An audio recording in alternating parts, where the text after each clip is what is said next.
So some different methodologies we might use. We break these into kind of two broad categories. We have qualitative. Sometimes we just use the term qual. Qualitative is not about measuring specific numbers. It's about understanding psychology, right? So it's about building potential hypotheses for us to try and test, exploring various dynamics, uncovering new ideas. If you want to go into a situation and say, I don't know what's happening here, and I'd really like to understand things that I don't even see yet, qualitative is probably needs to be part of the research design. You're not measuring things as a percentage. You're just trying to talk to people to uncover new ideas. Quantitative is where we're measuring specific things. How strong is a dynamic? How do things compare to one another? So a lot of times we'll actually you might do qualitative to just kind of learn and talk to people and get some new hypotheses. And then you do quantitative to measure the size of those things, right? So if you talk to a bunch of people and you say, our audience cares about price and they care about color of the product. You go, okay, great. Well, but which one's more important? You can't really answer that with qualitative. You need quantitative methodologies to try and compare, contrast, or measure things. So qualitative is this idea that sort of every person's story is valid. If somebody tells you a story of their experience, their emotion, their perception, it is true for them, right? It's on the quantitative side that we're trying to achieve some sense of statistical significance, right?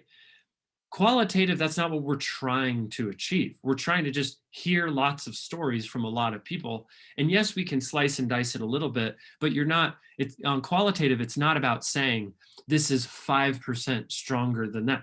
That's on the quantitative side. So qualitative, finding new ideas. Quantitative is measuring those ideas that we are proposing could be true. Okay, so let's actually talk about those methodologies. This is just kind of a high-level overview. I'll unpack this a little bit. So again, we think qualitative, what might be real, but quantitative is kind of saying, how real is it? Measuring it.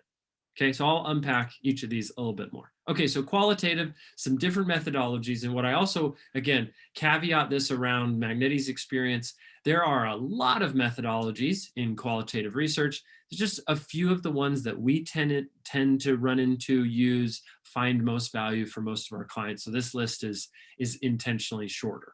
So focus groups, a great example. Love doing focus groups. We tend to do them online. You can manage the groupthink dynamic with some of these online research tools, and that's cool. If in-person focus groups, you got a lot of logistics and coordination challenges, et cetera, et cetera. You can also be asynchronous, meaning you can actually run focus groups where people can respond at different times. You don't have to have everybody in the same chat room, Zoom meeting all at the same time. There's cool tools to let you do that asynchronously. Focus groups are pretty expensive compared to IDIs. I should say that, and I'll explain what IDIs are in a second.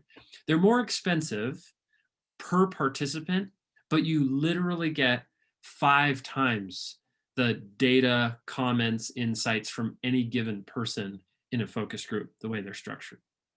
So more expensive, but we tend to see it is worth it. IDIs are so in-depth interviews are simply individual conversations we have with people. So we'll call somebody up and say, hey, will you give us an hour to talk about your car insurance, whatever that might be. So we call these IDIs. Again, we can do them with targets, customer, internal stakeholders. We can do lots of different slicing and dicing, but an IDI is just one-on-one. It's kind of a one-person focus group for an hour or whatever that might be. They can go deep, but honestly, sometimes these feel more like therapy sessions, right? It's kind of like, well, tell us why you feel that way about your laundry detergent. And that's interesting. That's super interesting stuff. But the skills feel more like therapist skills at times.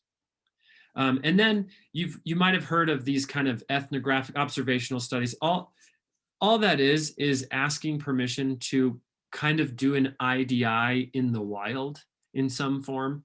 So like Procter and Gamble, I use the laundry detergent example. They're pretty famous for, they'll show up in somebody's home and just say, hey, can we watch you do the laundry for the next hour?